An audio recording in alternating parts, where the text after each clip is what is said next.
আমাদের হযরত মাওলানা আবু তালিব রহমানী সাহেব আছেন, তিনি নির্দেশ দিলে অল ইন্ডিয়া মুসলিম পার্সোনাল ল বোর্ডের ব্যানারে এক সপ্তাহের মধ্যে আমরা লাখ লাখ জনতাকে কলকাতায় নিয়ে এসে গোটা কলকাতা থেকে সারা ভারতবর্ষের মানুষের কাছে মেসেজ দেব, মোদী সরকার যেন মনে না করে যে সংখ্যালঘুরা মুসলিমরা মরে গিয়েছেন, কোন তাদের নিয়ে যে প্রহসন হবে, তাদের সুরক্ষার জন্য যে আইন আছে সে আইনকে তুলে দেওয়া হবে, আর মুসলমানরা সেটা চোখ বুঝে বরদাস্ত করবে, এটা কোনোভাবে হবে না। আমি শুধু এইটুকু বলেই এই মেসেজ দিয়েই শেষ করতে চাই।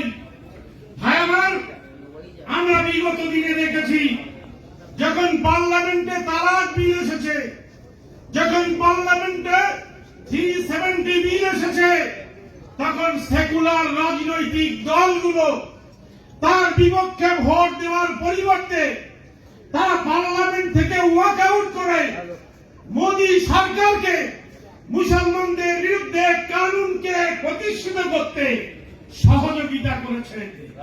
আজকে এই কনভেনশন থেকে আমরা দেশের সমস্ত সেকুলার শক্তির কাছে এই মেসেজ দেব, আপনারা যদি পার্লামেন্টে এই বিল আসে, তাহলে নীতিশ কুমার থেকে মমতা ব্যানার্জি, আমরা সমস্ত সেকুলার রাজনৈতিক দলগুলোর কাছে আবেদন করব, রুখে দাঁড়াতে হবে আপনাদের মেম্বারদের, তারা যেন ওয়াক আউট না করে মোদী সরকারের এই মুসলমান বিরোধী ওয়াকফ সম্পত্তিকে সর্বনাশ করার, এটাকে খতম করে দেওয়ার, এটাকে আত্মসাৎ করে দেওয়ার যে বিল, এটা যেন কোনোভাবে পাস না করাতে পারে, যেন আবার নতুন করে ওয়াকআউটের নাটক পার্লামেন্টে না হয়।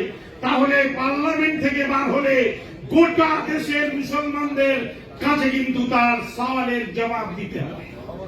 আমি শুধু এইটুকু বলবো, অনেকেই হয়তো মনে করবেন যে ওয়াকফ সম্পত্তি চুরি হচ্ছে, মন্দিরের তহবিল থেকেও টাকা চুরি হয়, শুধু মসজিদ থেকে জুতো চুরি হয়, এটা নিয়ম নয়, এটা ভারতবর্ষের লজ্জা।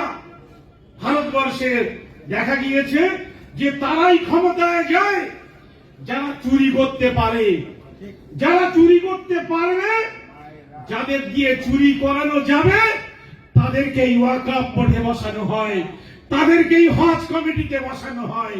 ফলে चोरी तब तक चलेगा जब तक हुकूमत ये चोरी चाहेगा। चोरी उस वक्त खत्म होगा जब हुकूमत ने चोरी बंद करने के लिए तैयार होगा।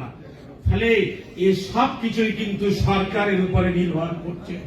আমি আপনাদের ধন্যবাদ জানাবো যে আপনারা অল্প সময়ের নোটিশে এসেছেন।